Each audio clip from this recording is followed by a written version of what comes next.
Hi friends, Telangana రాష్ట్ర ప్రజలందరికీ ఆదుర్పే శుభవార్త. ప్రతి ఒక్కరికి కూడా ఇప్పుడు శివరాత్రి సందర్భంగా పండుగకైతే ప్రతి ఒక్కరి రేషన్ షాప్లో మీకైతే ఈ సరుకులు, ఈ 5 సరుకులు అయితే ఇవ్వబోతున్నారండి. మరి ఏ 5 సరుకులు తెలుసుకున్న ముందు ఒక లైక్ చేయండి. లైక్ చేయడం వల్ల వీడియో అనేది బూస్టప్ అవుతుంది. షేర్ చేయండి, సమాచారం అందరికీ తెలుస్తుంది.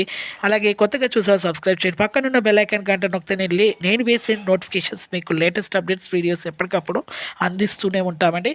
ఇక లేట్ చేయకుండా అయితే వీడియోలోకి అయితే వెళ్ళిపోదాం ఫ్రెండ్స్. ఇక ప్రతి ఒక్కరికైతే శివరాత్రి పండుగకు మీకైతే అదిరిపే శుభవార్త అండి. 5 సరుకులు అయితే మీకు ఇవ్వడం జరుగుతుంది.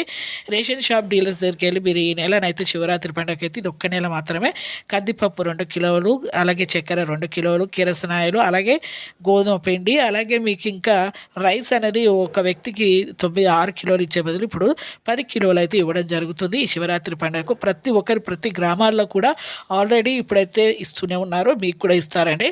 వెంటనే వెళ్ళి మీరు ప్రతి ఒక్కరు ఈకేవైసీ చేసుకుంటేనే మీకు తెల్ల రేషన్ కార్డు ఉంటేనే ఇవైతే వస్తాయండి.